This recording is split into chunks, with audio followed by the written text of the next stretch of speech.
Hi everyone, here's some of what's heading your way tonight. Your News at 9 investigations are underway after a man was hit by a train in Joplin. Also, farmers season kicking off in Miami, Oklahoma, and health officials are using it as another opportunity for people to get vaccinated. New COVID-19 infections surge overseas while the U.S. turns a corner in the pandemic. I'm Jonathan Seri in Atlanta. I'll have details coming up. Nick Kelly has weather tonight. Jacob Leonard has sports. This is KOAM News at 9 on Fox 14. The four states' most watched news starts now. Thank you for joining us tonight. I'm Jordan Abbey. A man is sent to the hospital after he was struck by a train in Joplin. Officials say the 42-year-old man was a pedestrian and was hit by a train at the intersection of Murphy Boulevard and South Wisconsin. They say the man lost an arm. There's no word yet on his condition or why he was on the tracks in the first place. Quapaw, Oklahoma man is convicted of sexually abusing a minor and illegally possessing parts of protected eagles.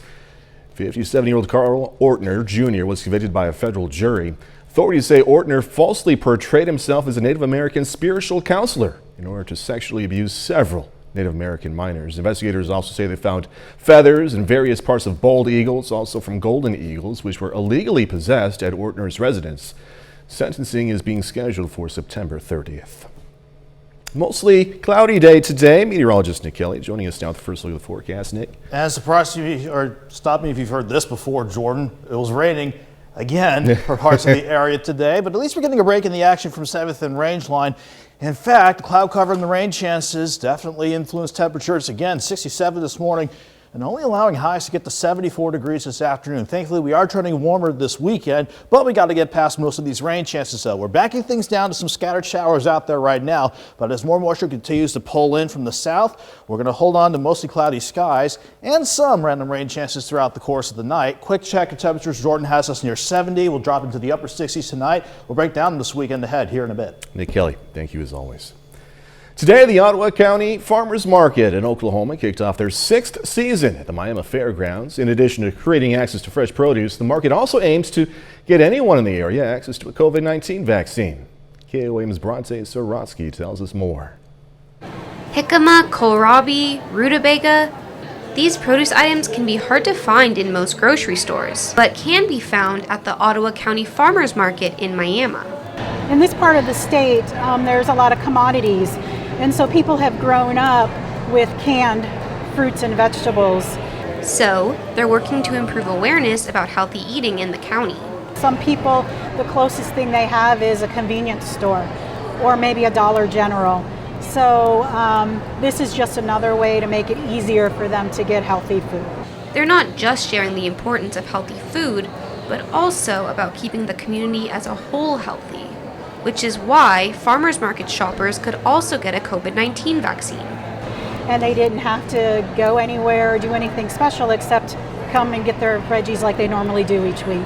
The Northeastern Tribal Health System supplied today's shots and says this may put people at ease when it comes to getting the jab.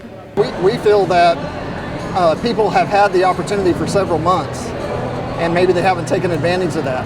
And sometimes when you go to a clinic or a hospital, it's a little intimidating, so people will avoid those situations. So while they're out here purchasing some fruits and vegetables, maybe they will take advantage of that. That's exactly what Smokey Struce did today.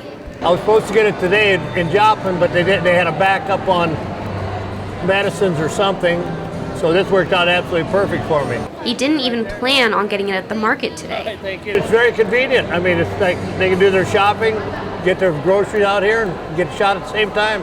In Miami, Bronte Sorotsky, KOAM News.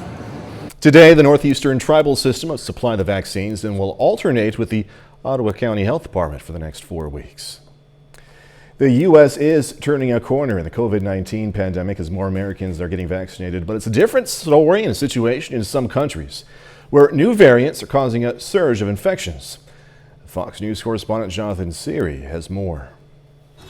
India breaking a global record this week, recording more than 4,500 COVID-related deaths in a 24-hour period.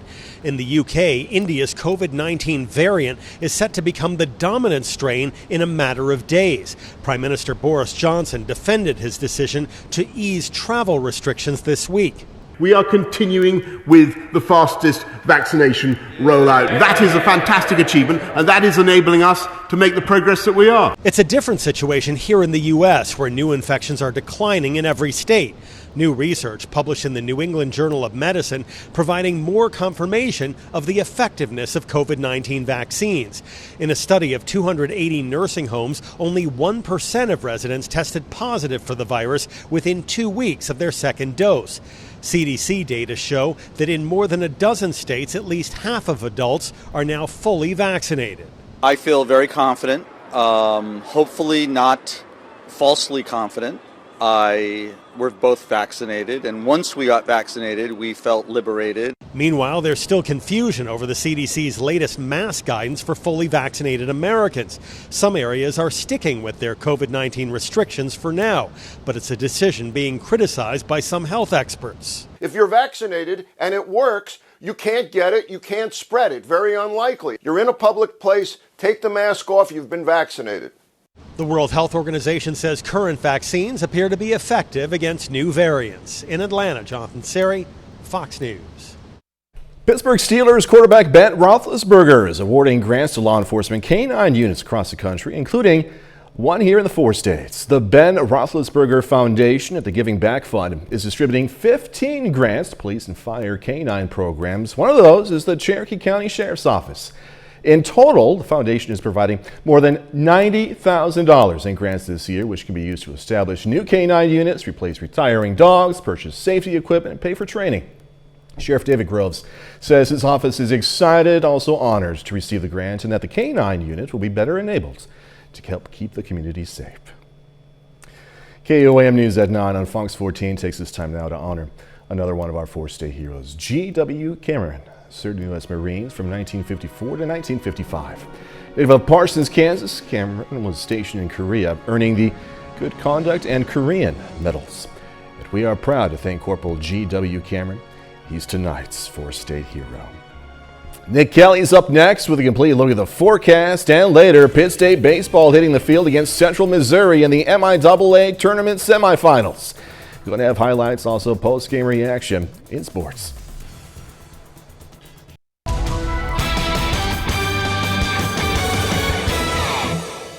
Mother Nature must be a really good fan of the movie Groundhog Day, because our weather pattern has been stuck on repeat pretty much ever since these rain chances kicked into gear at the start of last weekend. Cloud cover reigns supreme once again, along with additional rain chances, even though most of the rain chances skirted around indigo sky just outside of Seneca, Missouri throughout the day. But no doubt about it, the rain chances were out there once again, even a couple of little thunderstorms. But generally, this was another batch for today of light to occasionally moderate rainfall. Didn't amount to too much this time around, most of it on the Kansas side, but overall the average was 0.3 of an inch of rain. But because we picked up on quite a bit of rain ever since last weekend, some of the area rivers running a little bit high, especially the Neosho River from Woodson, Allen counties, working all the way down to about Miami.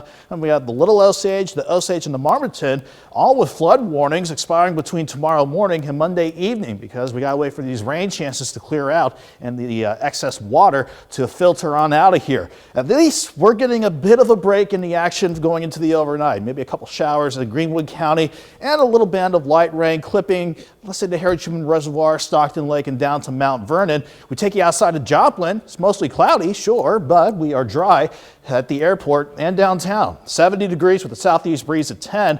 Temperatures right now, everybody's holding firm right around 70 degrees. And it's only going to be a slow drop off into the upper 60s as we continue with mostly cloudy skies. And maybe a few showers overnight as more moisture continues to pull in from the Gulf of Mexico. It's not because of anything at the surface. Our last front that we had completely washed out to the west of us. This is the next front that we're watching, but this doesn't come into play until the middle of next week. So our rain chances are being driven by this departing upper level low. Even though it's lifting to the north, it still has enough pull to get some moisture in here to keep the cloud cover in place for tonight. And again, a couple couple showers still possible during the overnight, and especially as we go into tomorrow morning, with lows again mainly in the upper 60s. Tomorrow afternoon, we'll hold on to at least a chance for scattered rain and some thunderstorms, but you can see how we turn warmer as we try to get a few more peaks of sun. 67 in the morning, 73 by noon, highs near 78. Let me take you to Saturday morning. We may have to start the morning out across a good portion of the area with some scattered showers, but these don't last all day long. They depart and push west as the day rolls on. So Saturday, to mark the 10th anniversary, I'd say we're looking pretty good overall. Again, rain chances best in the morning, but they taper off throughout the day. And with returning partly sunny skies, we'll see highs topping out around 80 degrees. And any additional rain until we get that better chance to dry out on Saturday, maybe another quarter inch to an inch of rainfall.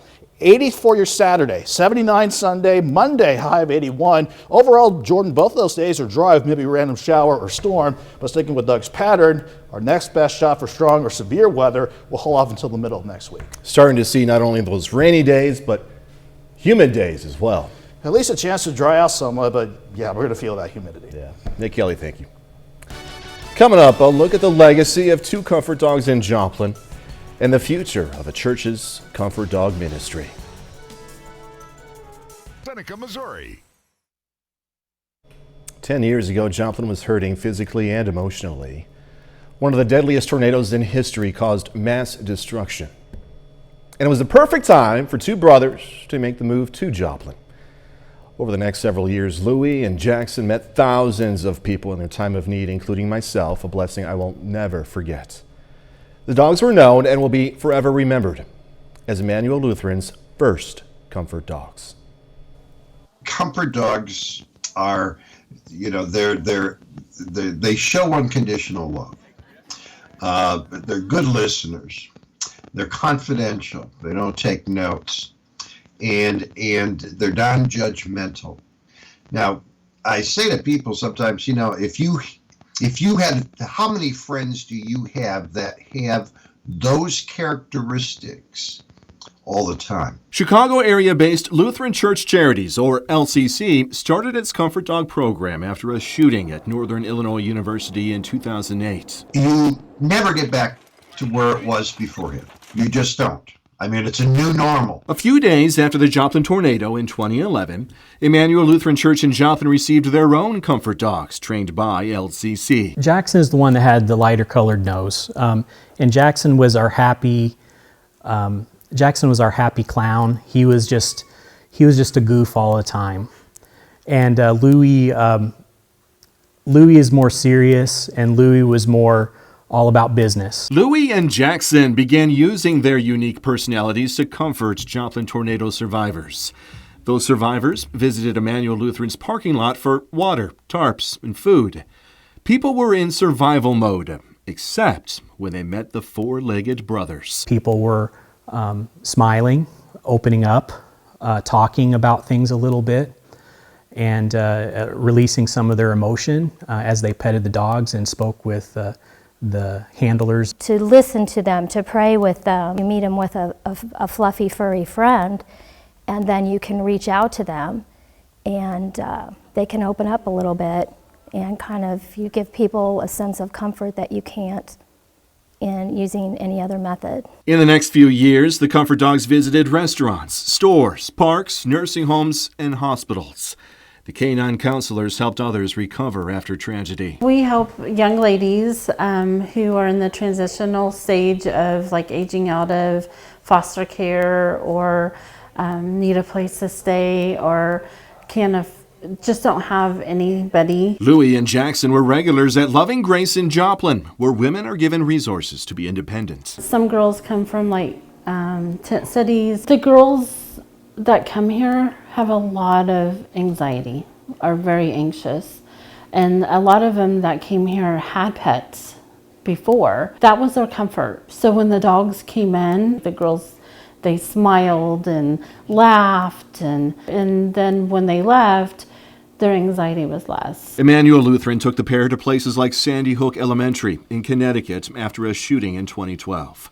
Another LCC dog there named Howie met with a young survivor. The boy is laying on top of Howie and just laid there. And in what was probably about 2 minutes, he lifted up Howie's ear and he told Howie what took place inside that classroom where the shooting was, because he was in there.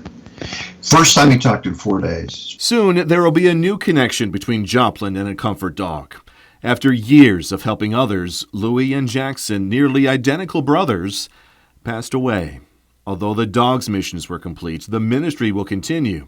There's a few new puppies with LCC and a few older puppies going through Comfort Dog Boot Camp. They have to learn to work in situations where you have a lot of external noises. You could have sirens going off because of the nature of what we do. There could be a commotion. So they've got to be able to work in such a variety of situations and stay focused on what their task is. There are more than 130 LCC comfort dogs in 27 states. When the time comes for a new comfort dog in Joplin, it'll fill the positions of, but not replace, Louie and Jackson. Dogs are one of the few animals, if not the only, that will look you in the eyes. They'll look you in the eyes. And eyes don't lie. We want to be ready for what is needed. Built upon faith, Louie and Jackson's legacy continues to show that care, love, and compassion comes in many forms. Each comfort dog is known as a tool to establish or strengthen a person's faith. Emmanuel Lutheran will pay for their next comfort dog and pays for travel expenses on national deployments. You can visit our website to learn more about this ministry and also how to donate. Just ahead, help wanted. As the country reopens, there is major demand for more workers. I'm Malda Rivera in Washington with the challenges that managers are facing and what some companies are doing to hire more employees. Israel and Hamas have agreed to a ceasefire to begin tonight. After more than a week of intense fighting, President Biden announced the ceasefire during a press conference. At least 230 Palestinians have been killed in Gaza, including dozens of children, since the fighting began last Monday. 12 people in Israel have also died, including one child. As the economy starts to heat up, a shortage of workers is forcing companies to get aggressively creative in their efforts to hire workers. Many companies are raising wages, but one is going a step further. Fox's Madeline Rivera has this report. Like many businesses throughout the country, Bub and Pops in D.C. is scraping by. This whole hiring experience is basically keeping our business in standstill. Owner Joe Taub says they're 3 workers short, and he's been having a hard time finding new employees. He's not alone. One of his vendors tells him They can't deliver to me anymore because they're short-staffed. They don't have people to drive their trucks. He says fear of catching COVID-19 is one reason why people haven't come back to work, but he thinks there may be another factor. Maybe people get so much unemployment they don't need to come back.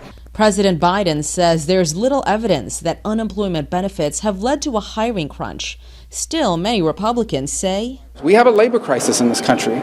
To attract workers, several businesses like Amazon, McDonald's, and Sheetz are boosting wages. Waste Management, in partnership with Guild Education, is offering educational benefits, including getting a college degree for free.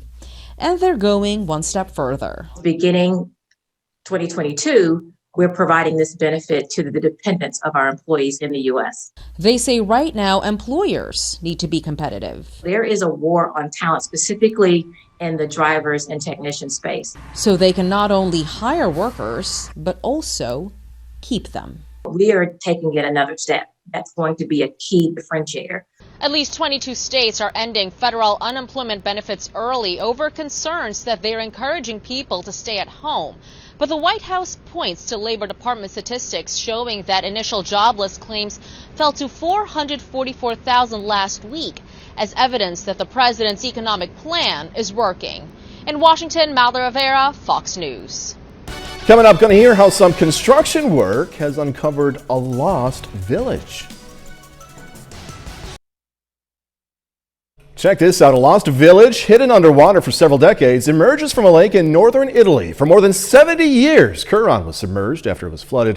Back in 1950, when officials decided to build a dam and merge two nearby lakes, dramatic images showing a church bell tower right there and the remains of Curon on a lake.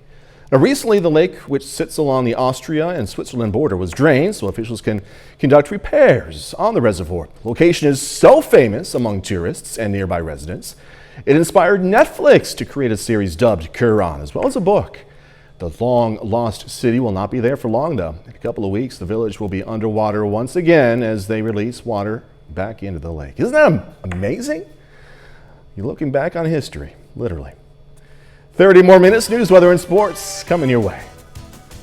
A very special photography exhibit honoring the victims of the Joplin tornado is on display at the Spiva Center for a limited time.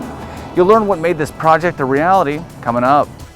Also, how organizers behind a festival at a local Southeast Kansas landmark are showing some appreciation.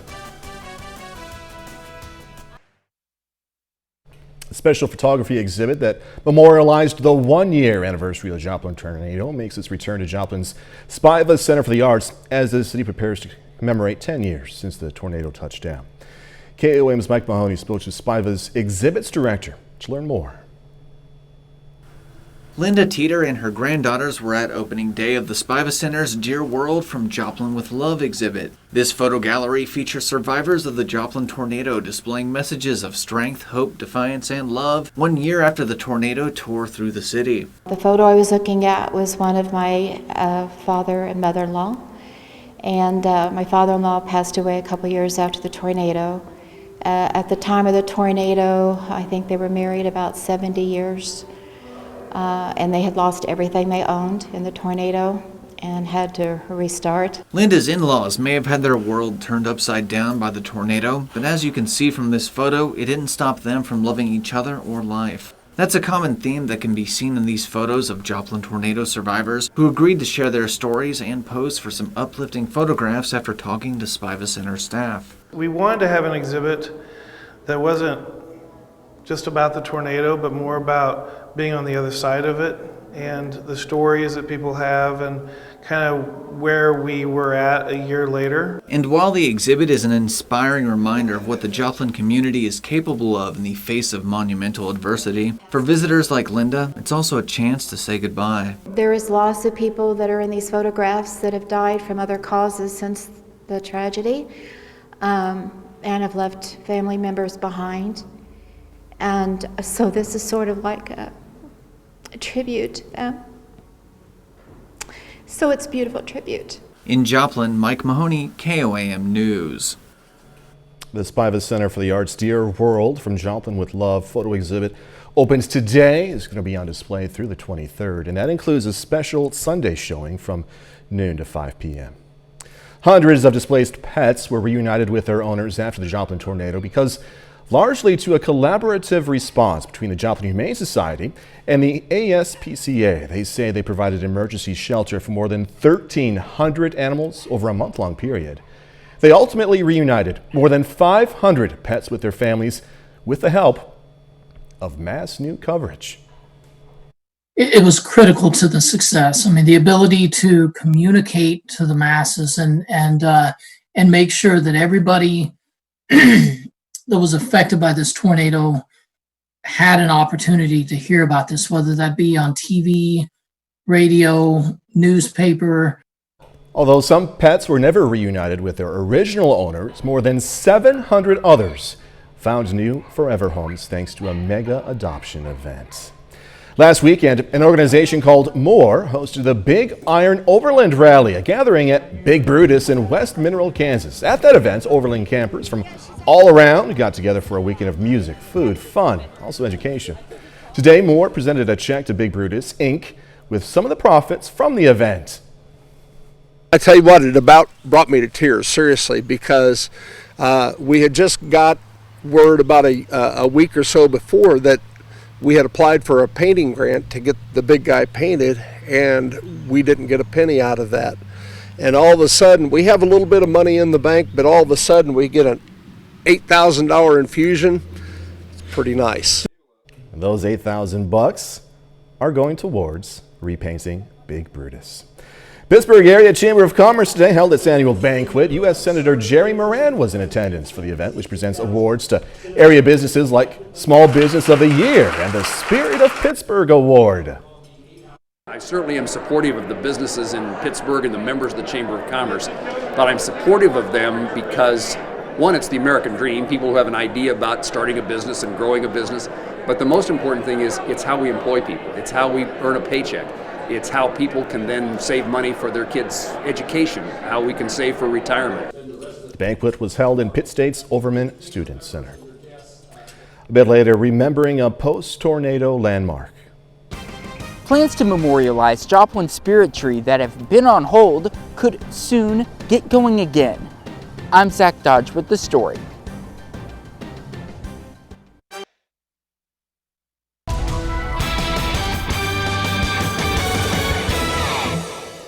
Cloudy for sure, and that kept us kind of cooler than normal once again for us today. Even though the time lapse from Indigo Sky outside of Seneca, Missouri kept this view of the area pretty much dry throughout the course of the day.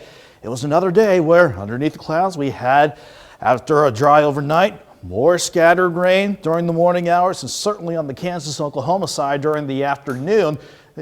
Any rain that we picked up though today resulted in accumulations less than half an inch, but all the rain that we picked up since the start of last weekend has resulted in some minor flooding for some of our local rivers. And the Neosho River from Allen and Woodson counties all the way down to Miami, and including some rivers around the Beta, especially the Little Osage, the Osage, and the Marmaton. Those are trying to crest within the next few days, so those flood warnings will expire once the water starts to drop between tomorrow morning and as late as Monday evening. So we do need a chance, at least some of us need a good chance to dry out. And at least most of us are backing off on the rain chances at least a little bit, with maybe some random showers on either side of the Kansas-Missouri line. We're quiet in Joplin, but mostly cloudy with a mild temperature at 70, southeast breeze at 10, humidity at 87%. Most of us are sitting right around 70. It's going to be just a very slow drop into the upper 60s for overnight lows. That's as low as we'll go because of the cloud cover staying in place, and maybe some random showers overnight as more moisture gets pulled in from the Gulf of Mexico. Not because of anything at the surface. At the surface, our last front that we had around the area fizzled apart yesterday and especially last night. This is our next cold front, though, or at least frontal boundary that we'll have to keep an eye on. This, however, doesn't come into play until next Tuesday. Upstairs is what's driving our weather for the next few days. This departing upper low still trying to pull in moisture, but this building upper level ridge will finally start to eat away at our rain chances and certainly keep us warm as we go through the course of the coming weekend. So the forecast for tonight keeps the cloud cover in place. Overnight lows dropping back into the upper 60s, maybe some random showers overnight. Then some scattered rain, maybe a couple of thunderstorms in the mix as well during the afternoon tomorrow, but the coverage drops down to about 40%, so we are going to eat away at least some of those rain chances. 67 in the morning, 73 by noon, highs around 78. Let me take you to Friday night, looking okay to start, but Saturday morning, we may have to start the morning out with some scattered showers across a good portion of the area. But look at how the rain clears out throughout our Saturday. So it is looking pretty good once we get into the afternoon. 67 in the morning, 75 by noon. And I want to keep just a slight chance for a random shower for Saturday afternoon. Otherwise, highs topping out right around 80. But I do want to show you this. Even though this upper ridge will be nice to have to keep rain chances very low for Sunday and Monday, these upper level lows will really kick into gear as we go into the middle of next week. And you can see those thunderstorm chances by the middle of next week ramping up. That could be some strong storms and even some severe weather out to keep an eye on. But in the short term, no severe weather to speak of. 78 tomorrow, 80 on Saturday, staying near 80 for Sunday and Monday. As you said, good news for the short term. Yes, it is. Dick Kelly, thank you. As the 10th anniversary of the Joplin tornado approaches, AAA is sharing some tips to make sure your home is storm ready. First, if you don't have a storm shelter, pick a safe room in your home where you can take shelter. That room should be a basement, cellar, or a ground level interior room with no windows. Practice drills periodically with your family so everyone knows the plan. Move or secure anything outside that could be picked up by the wind. And finally, listen up to local weather coverage to stay up to date on those watches and warnings.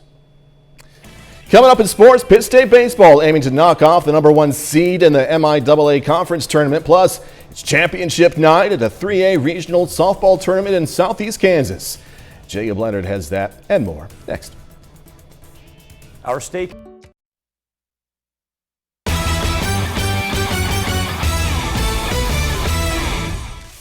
The Pittsburgh State Gorillas are in the semifinals of the MIAA Baseball Conference Tournament. The Gorillas hit the field today against Central Missouri, the #1 seed in the bracket.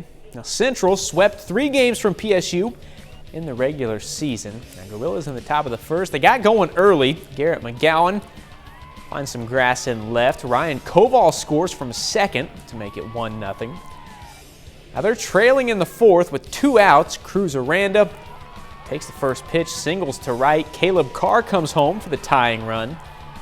In the bottom half, though, Scott Wolverton into left center. Plenty of time for Donovan Ditto to score. That breaks the tie. Then in the 6th, it's 8-4 Central. Aranda gets his second RBI of the day. This one into left brings in Blaine Olmeyer.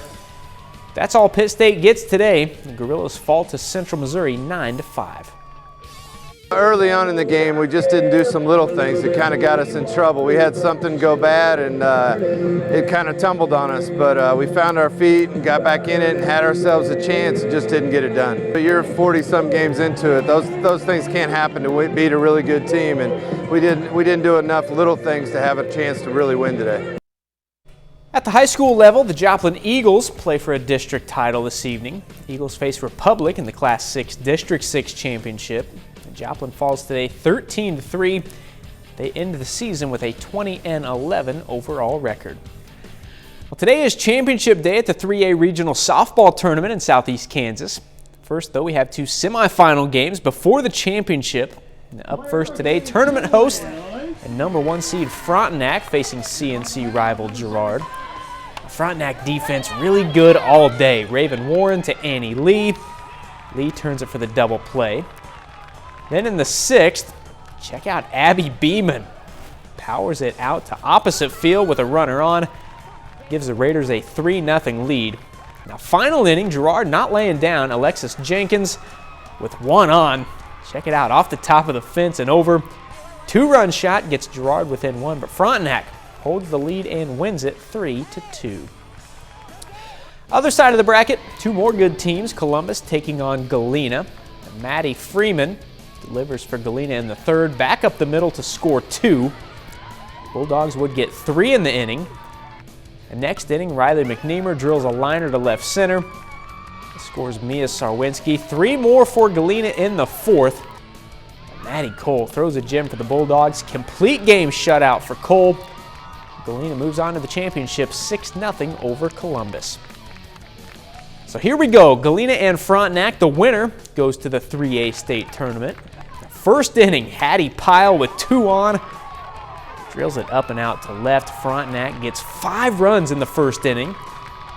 They're up 7-0 in the 3rd. Pyle back to work, this time through the right side. 2 will come in to score. Pyle in there for the triple. Raiders go up 11-0 through 3. In the 4th, I'm not kidding. It's the Hattie Pyle game, man. Pyle again over the fence and left. Hattie Pyle 3 for 3, 2 home runs. Drove in 6. Frontenac finishes it off in 5 innings. The Raiders are headed to state, beating Galena 12-0. And that's a look at sports. We're back with more news after this. As we approach the 10th anniversary of the Joplin tornado, a commemoration for a symbol of hope and strength is moving forward. KOAM's Zach Dodge has details on newest plans to remember the Spirit Tree. There are a lot of memorials in Joplin designed to remember the lives lost in the 2011 Joplin tornado, but none of them are quite like the Spirit Tree. It's got different levels ranging from inspiration, love, and we're moving forward. The Spirit Tree was originally painted by local artists in 2012, but in 2018 the tree fell, and the spot where it stood left an overgrown lot today.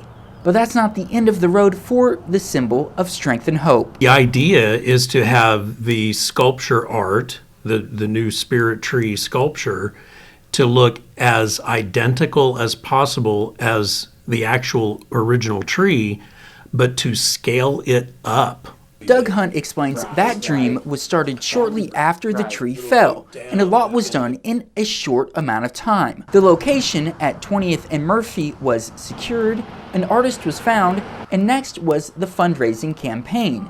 And then the pandemic hit. And that, coupled with the fact that the capital campaign was underway for the Cornell Center, that put forward progress on hold. Forward progress that will soon start again, with fundraising kicking off at the beginning of next year. And then by that time get to the point where we can sit down with Jorge Levera, our artist, and come up with a concrete plan on getting this done. So even though it's been a few years, the vision will move forward. So the spirit of the tree and what it stood for will live on. I want our kids and grandkids to look at that and to hear the story about how we came out of this darkness. In Joplin, Zach Dodge, KUAM News. Hunt says they aren't sure yet how much the statue is going to cost, especially considering the high cost of materials right now, but they hope to have it all complete well before the 15-year anniversary. What's new to DVD and on demand when we come back? All right, from inspiring based on real-life dramas to an action-packed zombie heist flick at home, here's a look at new movies this week. Fox's Ashley Dvorkin. I need something to look forward to when I get up in the morning. On the starting line in theaters, Dream Horse, starring Toni Collette and Damian Lewis. You need a name. What about Dream Alliance? Inspired by a real-life tale, the film tells of an unlikely racehorse and the small Welsh town supporting his journey of becoming a champion. I can't do this. Yes, you can. From theaters to video on demand is 4 Good Days with Glenn Close and Mila Kunis. The drama is based on the true story of a woman who begs her estranged mother to help as she battles heroin addiction. It's all over town that you're reopening the investigation. In theaters and on demand is The Dry with Eric Bana as a federal agent opening an investigation into a deadly crime in his hometown, and one from the past with possible connections between the two. You two have detention. We're being detained? And Blast Beat, set in 1999 about a Colombian family moving to the U.S., struggling with their expectations of the American dream and their new reality. 2 guys go head-to-head for cash. On digital and on demand is American Fighter, about a college wrestler trying to win big in underground fighting to save his ill mother. It's not too late to go back. Plus, Zack Snyder's Army of the Dead marches from theaters to Netflix. It's about like this ragtag group of mercenaries who are assembled to go into this quarantine zone of Las Vegas, where zombies have taken over Vegas, and this team goes in to really rob a casino. It joins The Woman in the Window on the streamer. I think there's somebody in my house. That Amy Adams thriller reached #1 on Netflix's Top 10. In Hollywood, Ashley Dvorkin, Fox News. And that's our time for tonight. Thanks so much for joining us. Going to leave you with video of a rare red-bellied lemur at a zoo in England. Cute guy. Be safe. Do this all again tomorrow. See you then.